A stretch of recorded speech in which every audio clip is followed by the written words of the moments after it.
Today, we're diving into the incredible true story of Joseph, a young man whose life went from favored son to slave to prisoner, and finally to the second most powerful man in Egypt. It's a story about heartbreak, patience, and God turning the worst situations into something good. Joseph grew up in a big family. He had 11 brothers, and their dad, Jacob, loved Joseph more than the rest. One day, Jacob gave Joseph a beautiful, colorful coat. This wasn't normal clothing. It was a sign of honor. Joseph also had dreams, big dreams. In one dream, he saw his brothers bowing down to him. In another dream, even the sun, moon, and stars bowed. He happily told his family. But instead of being excited, his brothers became furious and jealous. One day, Joseph's father sent him to check on his brothers who were out working in the fields. When they saw him coming, their anger boiled over. "Here comes the dreamer," they said. At first, they wanted to kill him, but instead, they grabbed him, ripped off his colorful coat, and threw him into a deep pit. Then they sold him to passing traders for 20 pieces of silver. Joseph, once the favorite son, was taken far away to Egypt, a land he had never seen.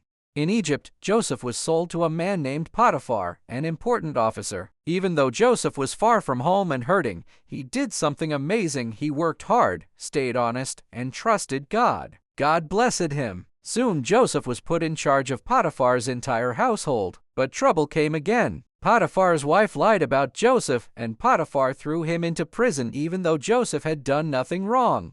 Prison is probably the last place Joseph expected to end up. But even there, Joseph stayed faithful. The guards noticed something special about him. Soon, Joseph was put in charge of the other prisoners. One day, 2 prisoners, the king's cupbearer and baker, had strange dreams. God helped Joseph interpret them. Joseph told the cupbearer, "In 3 days, you'll be restored to your job. Please remember me." But the cupbearer forgot. Joseph stayed in prison for 2 more years. One night, Pharaoh, the king of Egypt, had 2 troubling dreams. No one could explain them. Finally, the cupbearer remembered Joseph. Joseph was quickly brought from prison to stand before Pharaoh. Pharaoh told Joseph his dreams. 7 healthy cows were eaten by 7 thin cows. 7 full heads of grain were swallowed by 7 thin ones. God gave Joseph the meaning. Egypt will have 7 good years of plenty, followed by 7 years of famine. Then Joseph boldly gave Pharaoh advice: store extra food during the good years, so Egypt will survive the famine. Pharaoh saw wisdom in Joseph and placed him in charge of the entire nation. Joseph went from prisoner to prime minister. Just as Joseph said, 7 good years passed, and Egypt stored huge amounts of grain.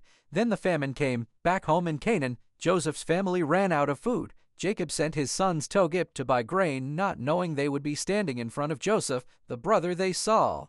Joseph recognized them immediately, but didn't reveal who he was. He tested them to see if they had changed. He asked them to bring Benjamin, the youngest brother. When Benjamin came, Joseph saw their hearts were different. They were no longer cruel and jealous. Joseph couldn't hide his feelings anymore.